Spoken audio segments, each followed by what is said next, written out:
pretty much in apparently in Iran, there was a killing of a scientist. Fuck science. Fuck people who are anti-climate change. I'm pro-climate change. Fuck the ozone.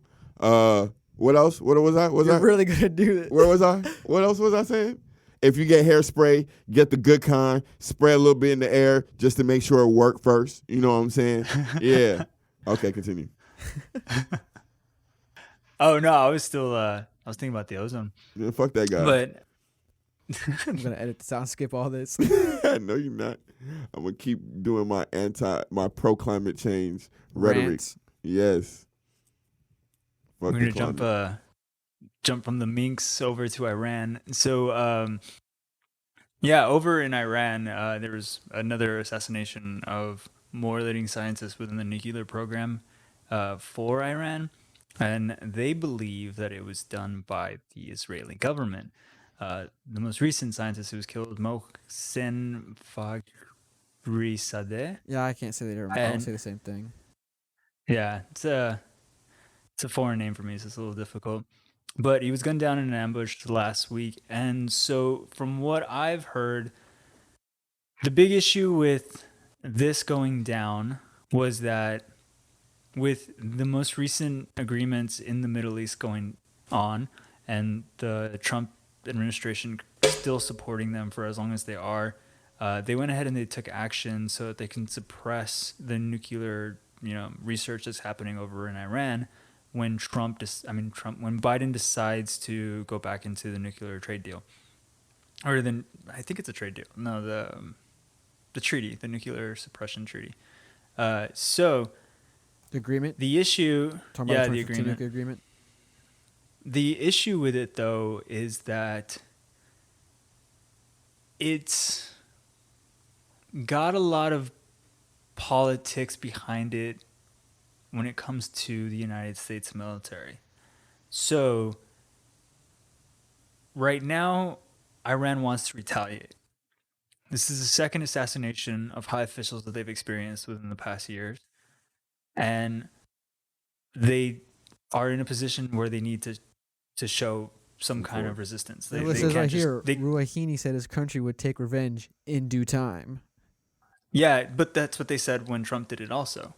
Yeah. And at this point, like, if they don't show face, then they might just look like a bitch. Like, that's kind of it. And so they're in a weird position because the people they can openly attack right now, if they think it's Israel, is Israel. But Israel now has a peace treaty with their neighbors. And so they're bolstered. So if they attack them, then they might get pulled in as well. And we also are friends with them. So then we'll probably get pulled in as well. Israel is our CIA. I'm convinced. Like, boy, we was like, man, we give y'all this country, boy. Y'all, boy, I don't never want to hear no. You hear me? If we... I wouldn't doubt that. That's the weird thing, though, is that Iran is a powerhouse there. So if we enter the deal again and they abide by it, we don't have to stay, which is the core issue. What do you mean? So we wouldn't have to really, because they're like a superpower, you know what I mean? And they themselves kind of like, take care of themselves. The reason why they attacked us is because we're kind of running around on these like smaller countries, and we're kind of like, creating problems for them. But if we enter the agreement again, we're running around these other countries and we're creating problems, but we're also fighting the Iranians. But if we make the deal with them, then we're not having to fight the Iranians anymore. So we don't really have to have a presence there. And since peace has been brokered, that's the thing though. So if peace has been brokered and we're cool with the Iranians, let me tell you something. And most about of the country doesn't want the oil, then we don't have to stay there. We'll probably pull out. And that's what they're thinking. Pull out. Let me tell you something about Americans. We like it raw. We keep it in there. You hear me? We don't pull out. We say we do, but we never really do. You want to know why? Because America is a paranoid-based country. We know we fucked up. We know we do fucked up shit. We like to pretend we don't. And we like to pretend we don't for the best for our citizens, because we don't want them to take that and be like, yeah, we're evil, we're fucked up people. We want you guys to be good. So we'll just do the fucked up shit. But we're paranoid. So it's like, oh, we just did some fucked up shit. We got to do something just in case they try and get back at us. And that is our problem. We're always trying to be preemptive. We ain't never moving out the Middle East for real. That's imperialism, man. You go We're out still there, doing you it. broker some stuff. Look, yeah. I'm here though. You feel me? I'm here though. So like, however I got here, hey, you know, like, catch a flight, brother. Like, I don't know what to tell you, but like, that's however we want to pretend it is. America's not a good country as far as it comes to interacting with other countries.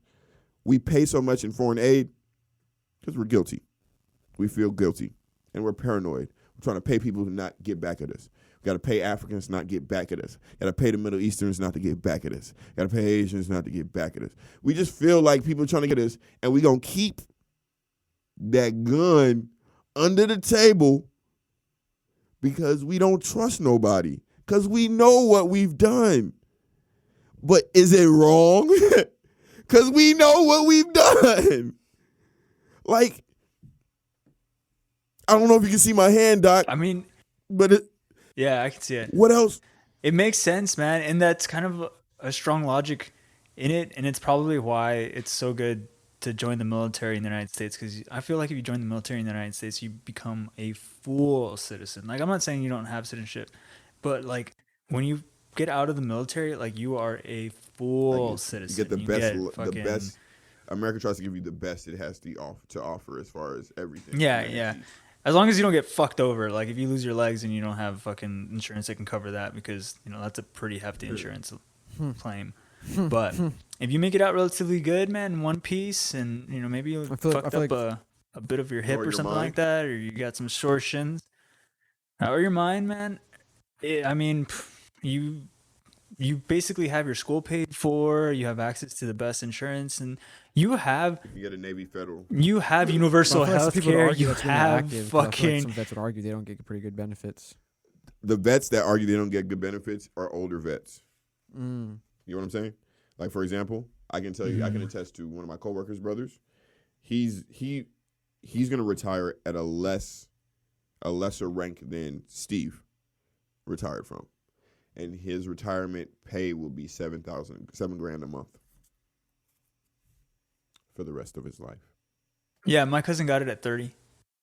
He joined at 18, got out at 30. He makes, I think, like anywhere from 5 to 10. I don't know the exact number. I just know they send him a check every month for that. And then he still has his job, and he's only like 34, 35. Exactly. So he still has like a legit job, military insurance. Yep. And like he's set. He's Gucci, man. Like he's safe. Yeah. So and he knows how to kill people. Oh my gosh. Right? Yeah. I mean, he has his carbine, man. I remember like he showed it to me and he was like, "Oh, when you leave the military, sometimes they let you take your weapons and stuff like that." I think they always do unless you get wrongfully discharged. But anyways, to circle back to this, so the win for the Biden camp in this situation as it's playing out would be that we re-enter the Iranian trade deal or the Iranian nuclear agreement, and then we were able to go, oh, everyone here is playing good, and we can finally the agreement. So the agreement was that we would help fund their nuclear research if we regulate it the way they do it and the way they use it, and also rehabilitate the way they think about it ethically. Because they were going to do it regardless. And they basically would come up to it. I'm torn on this. Yeah, they were going to... America does this thing where it's like, we'll make bombs. Oh, these bombs can be dangerous. Y'all shouldn't make bombs. Like, but then I struggle because I also don't want them to have bombs. Yeah. Because of what we've done. Cool. Well, because that's the thing. Like, they were fighting other countries in the area. And they're like, all right, well, we're going to start researching nuclear weapons. And the U.S. was like, whoa. Because remember, like, the U.S. and Russia worked pretty hard to de-escalate nuclear warfare. And then Korea started coming up, and we're like, whoa, chill out, bro. Because at one point, within the 90s, the we had enough nuclear weapons to destroy the world like 100 times over. Yep. Yeah. So we had to de-escalate and we had to decommission a lot of the weaponry. So I think China right now has nuclear capabilities too. So the three superpowers for sure have it. Then other There's countries more started just doing their Iran, too, I research. think, is a- Iran was one of that. the one. The Middle East. Iran's one of the countries in the Middle East that was starting to get ahead. So was Iraq, but we stopped that by just completely fucking destroying it. And then, It's you know what I have a question. Does us having a problem with specific countries reaching nuclear capabilities show is that a sign, is that an admission of guilt? I don't know, man. I actually think of What it do like a match what do of. you So you know, Like why would we care if they got nuclear weapons unless we thought they would use them against us? well, it's not us, but our allies in the area. And why would they use them? Yeah, you use them, period. And if they do use them, what are the chances that they might use it on you? Yeah. Yeah, so Well, why? well, Why us? we're pretty Why far. we got a problem with it? We're pretty far, so they probably wouldn't be able to hit us. But if they hit Israel, then we have a problem. Yeah, because our CIA would be gone. Yeah, I mean, essentially, our biggest player in the area would be gone. So we have an We issue. literally, anyway, that's another discussion for another day. But we wiped them boys clean off their own land and was like, here, take Yeah. this. And Yeah, then, pretty much. And then we kept pushing. Oh, we got you want a strip of land? So yeah, it looks We're like going to move on that too. I don't know how old this map is. I think it says right here 2013, but it says right now the most nuclear warheads, the most concentrated is in Russia and the States. Then next would be, looks like France. Can't zoom in on the picture. Then China, and then around here, Iran, Pakistan, India, United Kingdom over here, and over here and somewhere in South America. So essentially, I think it was the Obama administration that was just like, all right, we can't beat them. They're still doing. This actually their map is terrifying. Yeah, because I mean, it's essentially they're all in the same area, so the odds of them using it on each other is kind of low because it's technically self-inflicting. Whereas we're over here, and Honestly speaking, Well, if they use it on us, we're gonna call honestly France. speaking, yeah, I'm about to say, Well, honestly you're not speaking, we're going to call our parents and we're going to call France. Yeah, we're gonna be like, yo, what? Mama, Papa. And then we have the relations with India, so I mean, it's not Yeah, too Exactly. far. relations with India is Russia and definitely China really good are right kind of now. like meh. And Russia China has can say a what they want.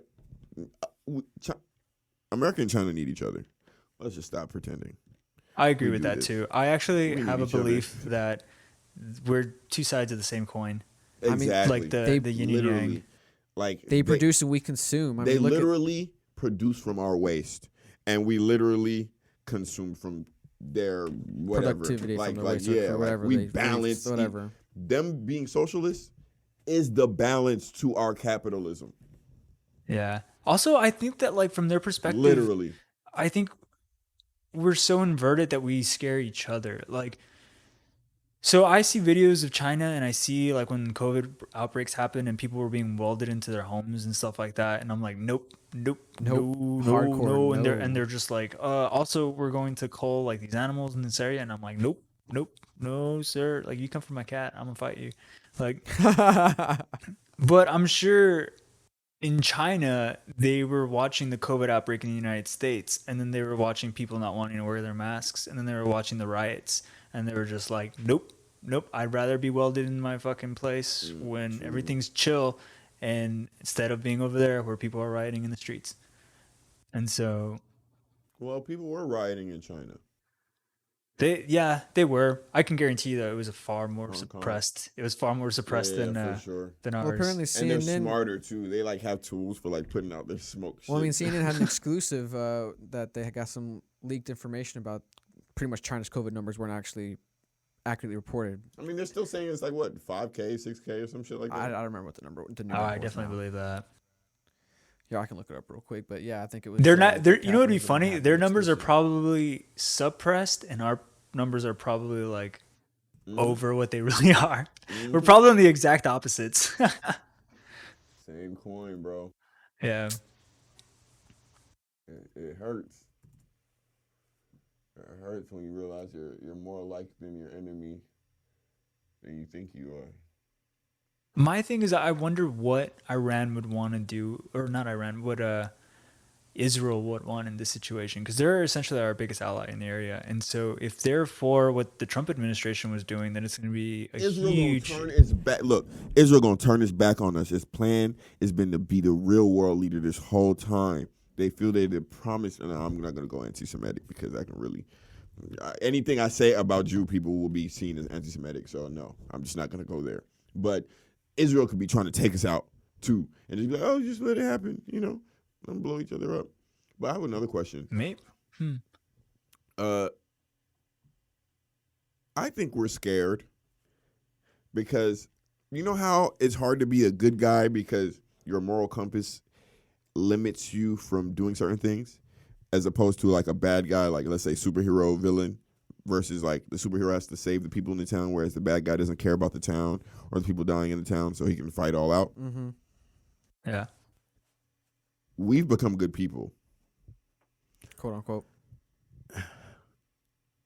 These are people who blow things up with them still there.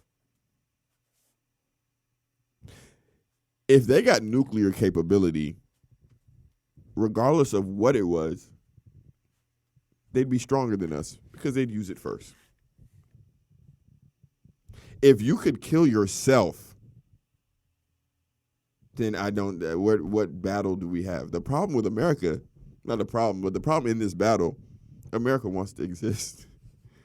And Iran, or the people in Iran, don't give a fuck as long as they take us out with them. Well, I also That is wild. I also wonder the intentions of honestly it very for wild. Iran, because I truly don't know their intentions. Like, so they, as far as I know, are led by a religious leader.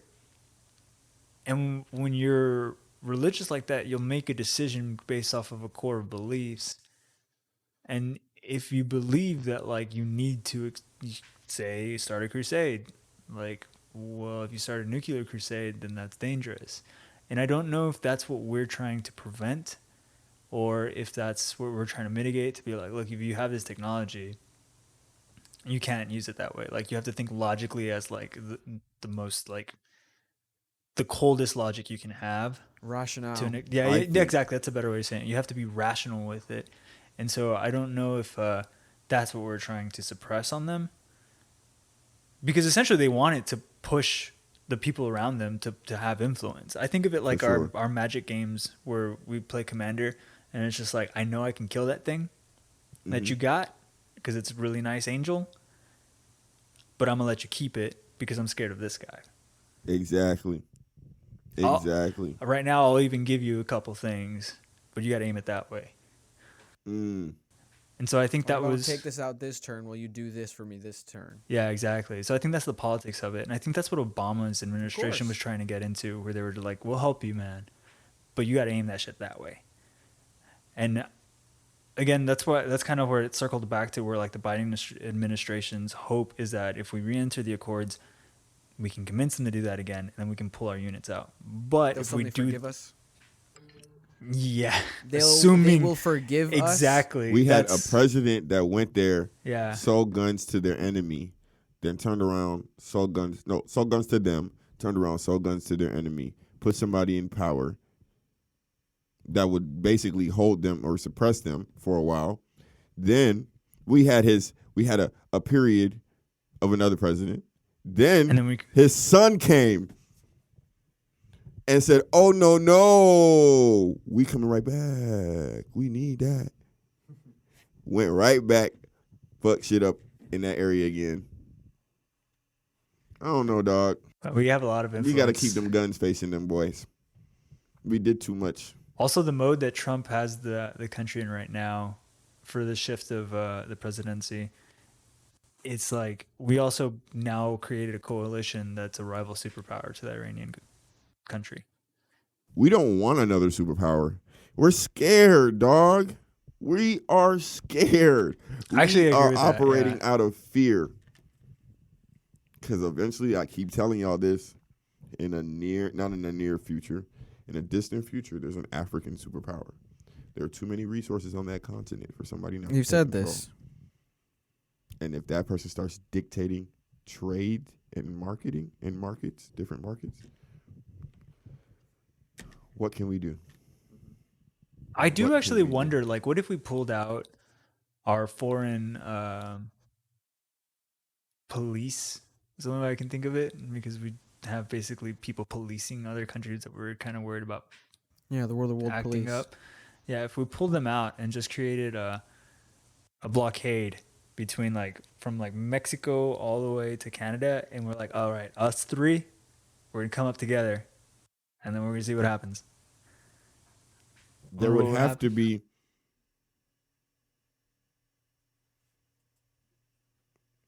I actually think it's possible for that to work. And when I say that, I'm not really sure how strong the relations are, honestly. I would say that it would have to be a president that other countries believed was an isolationist, or like once, or just that wanted, level of isolation. You know what I'm saying? Like they just have to believe. They wouldn't even have to necessarily they also like have to him. agree on it too. But the thing that they're agreeing on is leaving us alone. And now you're gauging pissing us off versus getting some type of, like, it's easier to rally people to take their village back. It's harder to rally people to take somebody else's village. So it's like, it's possible for us to move back. But we've had this conversation before. The fact that we have not means we cannot, because this is America. And if it's possible for us to do, we do it. And if we don't do it, we don't want to do it. Or we can't. That's the hard part. We're not as self-reliant as we think we are. And I think that's the evidence. Like, at this point, why don't we just deal with what we have? We say we have the oil. We say we have the resources. We say we have this and that. Why? This is America. We're not dumb. Why? Because we can't, or we don't want to, because it's not financially beneficial. Well, I also think therein lies the hypocrisy of the like green movement, where it's just like, that shit's some bullshit. Well, at least the false people who believe in it, where it's just like, you still drive a motor vehicle that uses oil, but you don't support local oil industry. And it's just like, well, you know where your oil's coming from, dude? The local oil industry. Middle East. Yeah. The Middle fucking East. Like, it's coming from warfare, bro. It's wild. British Petroleum. Oh, they have it? Do they? There's British Petroleum? All right, let's get off the top before I get pissed off.